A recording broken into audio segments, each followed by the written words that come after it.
Delta FM. Municipal 2026. Parole de candidat.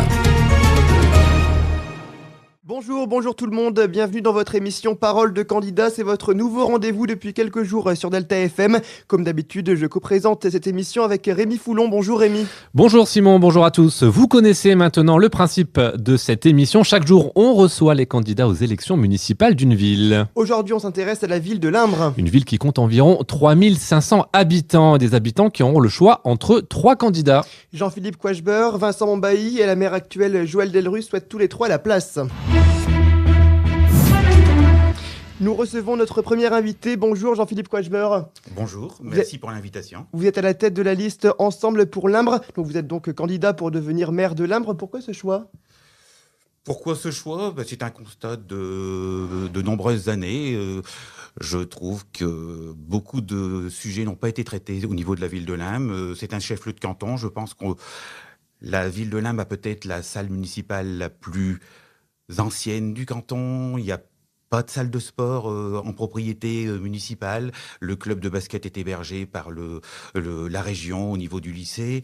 On est encore avec un éclairage public, même si quelques points lumineux ont été installés avec les travaux du centre-ville. On est quand même encore sur un éclairage public qui est quand même défaillant.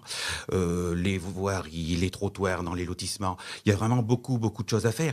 Les derniers travaux du centre-ville qui sont loin de donner satisfaction.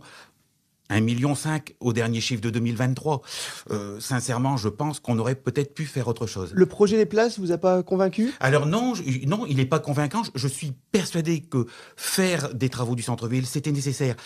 Est-ce qu'aujourd'hui, je vous dis, j'ai les chiffres de 2023, on attend encore le DGD, le détail, le dernier détail des prix n'est pas encore paru. En 2026, je pense que la facture augmentera.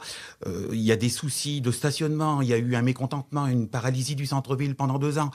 On n'a pas forcément, à mon avis, on parle d'avoir végétalisé. Moi, je pense qu'il fallait renaturer. Il y a des plaquettes du CEREMA qui expliquent bien ça. Non, c'est pas satisfaisant. Qu'est-ce que vous auriez voulu exactement pour ces 2 places ? Moi, ce que j'aurais voulu, c'est peut-être des aménagements plus simples, avec moins de mobilier urbain, peut-être une solution plus adaptée au stationnement, parce que quand vous êtes garé, vous avez du mal à sortir du véhicule. Il manque beaucoup de place dans le centre-ville ? Il y a de la place en moins, parce qu'il y a eu un bassin qui a été créé dans le fond. Sincèrement, je pense qu'on n'a pas traité non plus le problème des inondations. On n'a pas traité le problème de la montée du niveau du Bléquin au niveau du centre-ville. Il y a eu les travaux de la route d'Acoin qui ont été payés en fonds propres, sans subvention, pour une facture de 500 000 €. On n'a pas traité le problème de ruissellement. Il faut faire quoi donc pour lutter contre le dépôt contre le ruissellement, je pense qu'il faut prendre du temps. Il faut prendre du temps pour monter les dossiers et accepter qu'une équipe municipale va travailler sur des dossiers et peut-être ne coupera pas le ruban parce que ce sera peut-être la suivante qui le fera. Voilà, c'est ça. C'était un projet de longue haleine qui méritait beaucoup plus d'attention. Alors vous connaissez bien les dossiers puisque vous connaissez de manière générale bien le fonctionnement d'une commune. Vous êtes directeur des services techniques. Vous l'avez d'ailleurs été par le passé dans cette ville, aujourd'hui à Saint-Martin. Ça aussi, ça aide pour gérer une commune ? Bien évidemment que ça aide.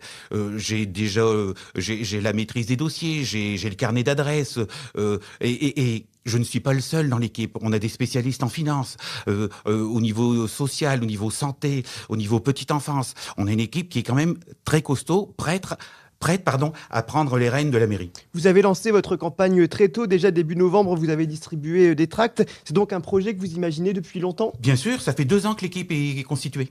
Elle s'est constituée naturellement. Alors, je l'avais commencé tôt parce que j'avais un petit doute. Est-ce que la liste serait compliquée à monter ? Mais non, les candidatures sont arrivées.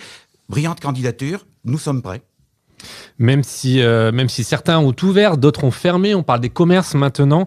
Une boulangerie a baissé le rideau en décembre. Une ancienne de bricolage, c'était Bricocash, qui a également fermé fin décembre. L'an dernier, 2 pharmacies ont fusionné dans une même cellule commerciale qui a été fermée. La ville manque-t-elle de dynamisme et d'attractivité pour ces commerces ? Dès l'instant où déjà un chef-lieu de canton perd des habitants, oui, on peut parler d'un manque de dynamisme et d'attractivité. Je pense que l'équipe municipale doit travailler, la future équipe municipale doit travailler justement pour attirer à nouveau des habitants Alors, il y a un projet qui me chagrine énormément, c'est le projet de la rue Anatole France, qui est porté par la CCPL, parce que je sais qu'elle était propriétaire du terrain, mais le permis a quand même été signé par la municipalité. Il fallait garder ce terrain pour justement en faire une zone d'expansion de crues. En plus, le PLUI stipule que normalement, on doit tenir compte de déjà la présence immobilière dans la rue. Vous avez des belles villas de 1930 et on va faire des immeubles sur pilotis. Je le regrette et je le déplore. Les caméras sont désormais des équipements installés partout pour aider à élucider des affaires, mais cela permet aussi d'identifier les individus qui s'autorisent des dépôts sauvages. Il y a d'ailleurs une délibération qui a été votée lors d'un conseil municipal récemment. Il y a suffisamment de caméras dans la ville de Limbe? Alors, il y en a beaucoup. Maintenant, on n'a pas de police municipale. Alors, il y a certes une gendarmerie. Ça fait partie également du projet de pouvoir créer une police municipale pour justement gérer ce problème de dépôts sauvages et d'autres incivilités. Juste en quelques mots, comment vous imaginez le deuxième tour? Est-ce que des alliances sont possibles? Vous vous sentez plus proche de quel candidat? Je me sens proche de mon équipe. On y va pour gagner. On n'a pas envisagé d'alliance pour l'instant. On y va parce qu'on a la sensation de pouvoir gagner cette élection municipale. Merci beaucoup Jean-Philippe Quachbeur d'avoir accepté de répondre à toutes nos questions sur Delta FM. Merci beaucoup.